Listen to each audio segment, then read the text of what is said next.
দক্ষিণেশ্বরের ঠাকুর শ্রী শ্রী রামকৃষ্ণের স্মৃতি বিজড়িত ঠাকুরের বাসভবন এবং তার বর্তমান পরিস্থিতি সম্বন্ধে বিবরণ দিচ্ছেন ইন্ডিয়ান ন্যাশনাল ট্রেড ইউনিয়ন কংগ্রেসের সর্বভারতীয় সম্পাদক শ্রী জয়ন্ত চক্রবর্তী। অত্যন্ত বেদনার সঙ্গে বাংলার মানুষকে এবং ঠাকুর শ্রী শ্রী রামকৃষ্ণ পরমহংসদেব, শ্রী শ্রী মা এবং স্বামীজির কোটি কোটি ভারতীয় অনুরাগী এবং ভারতবর্ষের বাইরে যারা বাস করে সেই সব অনুরাগীদের আমি অত্যন্ত বেদনার সঙ্গে এবং উদ্বেগের সঙ্গে আমি তাদেরকে অবহিত করতে চাই যে ঠাকুর শ্রীরামকৃষ্ণ দক্ষিণেশ্বরে যে বাসভবনে নিজের জীবনের অমূল্য সময় অতিবাহিত করেছেন, যে বাড়ি একটা আবহমান ইতিহাস, যে বাড়িতে তৈরি হয়েছিল ব্রাহ্মণ গদাধর থেকে ঠাকুর শ্রীরামকৃষ্ণ পরমহংসদেব জন্ম নিয়েছিলেন, যে ঘর থেকে নরেন্দ্রনাথ দত্ত থেকে পরবর্তীকালে স্বামী বিবেকানন্দের জন্ম হয়েছিল, যে সময় থেকে রাখাল থেকে শুরু করে স্বামী ব্রহ্মানন্দ রূপে যাকে আমরা পেয়েছিলাম, যে ঘর থেকে আমরা পাই গিরিশ ঘোষকে, যে ঘর থেকে আমরা পাই বলরাম বসুকে, যে ঘর থেকে আমরা পাই পৃথিবীর শ্রেষ্ঠ দার্শনিক ঠাকুর শ্রী শ্রী রামকৃষ্ণ পরমহংসদেবের সেই বার্তা পৃথিবীর জন্য, মানব জাতির জন্য যত মত তত পথ। সেই ঠাকুর শ্রীরামকৃষ্ণের বাসভবনটা অর্থাৎ ইতিহাসের আবহমান ইতিহাসকে আজকে তালা ঝুলিয়ে রাখা হয়েছে। এবং শুধু তাই নয়, যে পঞ্চবটী বনে ঠাকুর একদিকে শ্রী শ্রী মায়ের দেখা পেয়েছিলেন, যে পঞ্চবটী বনে ঠাকুর শ্রী শ্রী হযরত পয়গম্বরের দেখা পেয়েছিলেন, যে পঞ্চবটী বনে ঠাকুর ভগবান যীশুখ্রিস্টের দেখা পেয়েছিলেন, সেই পঞ্চবটী, সেই পবিত্র স্থানটি পর্যন্ত আজকে তার দ্বার পর্যন্ত রুদ্ধ হয়ে আছে এবং সেখানেও তালা ঝুলিয়ে দেওয়া হয়েছে। প্রসঙ্গত উল্লেখযোগ্য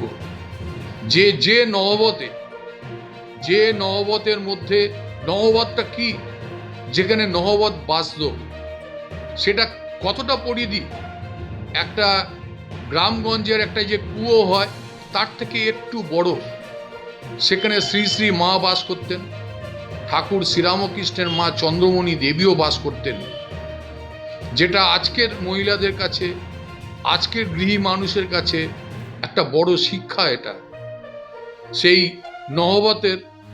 সেই নহবতটাকে পর্যন্ত মানুষের কাছ থেকে সেই দর্শনটাকেও আজকে বন্ধ করে দেওয়া হয়েছে এবং সেটা বন্ধ করেছেন খুব সচেতনভাবে।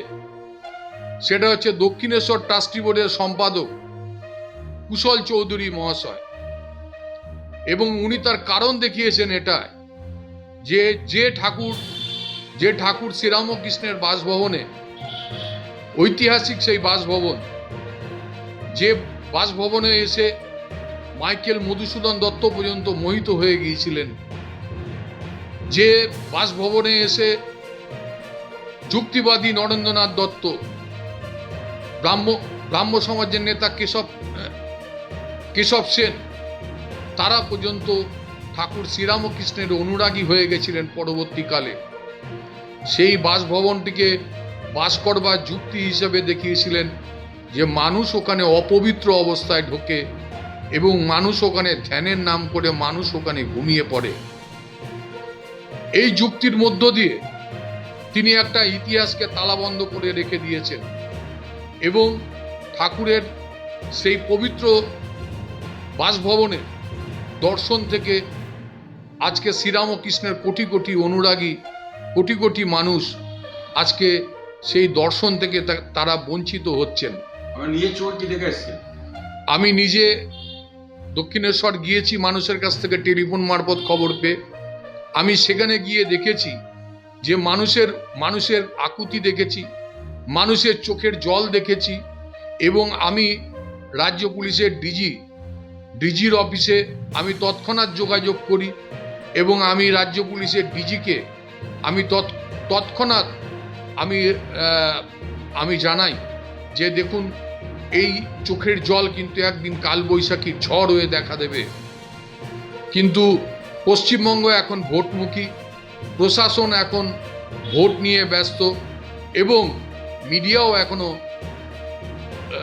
সম্পূর্ণ ভোট নিয়ে ব্যস্ত, তার টিআরপি নিয়ে ব্যস্ত। কিন্তু আরেকটা কি জিনিস চোখে দেখেছেন ওখানে সারদা মায়ের যে খাট কি একটা বলছিলেন আপনি, সেটা হচ্ছে এটাও উল্লেখযোগ্য। দক্ষিণেশ্বরের কালী মন্দিরের মাকে বলা হয় মা ভুবনেশ্বরী। মা ভুবনেশ্বরীর মা ভবতারিণী, দুঃখিত, মা ভবতারিণীর যে শয়নকক্ষ, সে শয়নকক্ষটাকে, সেই ইতিহাসকে ধ্বংস করা হয়েছে এবং রানী রাসমণি সম্পূর্ণ রূপো দিয়ে যে মায়ের শয্যা বানিয়েছিলেন সেটাকে অবলুপ্ত করা হয়েছে এবং সেটা কালের গর্ভে কি করে হারিয়ে গেল সেটা কুশলবাবুই একমাত্র উত্তর দিতে পারেন। এবং এখন শুধুমাত্র কুশলবাবুদের বানানো একটি খাটে মাকে শয়ন দেওয়া হয়। এটাও কিন্তু দক্ষিণেশ্বরের হাজার হাজার লক্ষ লক্ষ কোটি কোটি পুণ্যার্থীদের একটা প্রশ্ন। তা আপনাদের মাধ্যমে আমি অত্যন্ত দায়িত্ব নিয়ে বলছি, যে আমি তথ্য দিয়ে বলছি, এর জন্য আমার এই বক্তব্যের জন্য কোনো মিডিয়া, কোনো চ্যানেল, কোনো সাংবাদিক বন্ধু এর জন্য দায়ী থাকবে না। আমার বক্তব্যের দায়িত্ব সম্পূর্ণ আমার, এবং আমার এই তথ্য যদি বিকৃত হয়, যে কোনো জনস্বার্থবাহী মামলা আমার বিরুদ্ধে যে কেউ করতে পারে, আমি তার জন্য প্রস্তুত আছি। কিন্তু আবহমান ইতিহাস, সেই আবহমান ইতিহাসকে যারা তালাবন্ধ করে রাখতে চায়, তাদের কায়েমি স্বার্থকে বাস্তবায়িত করবার জন্য আমার রক্ত দিয়ে তাদের সর্বনাশ আমি লিখে দিয়ে যেতে চাই।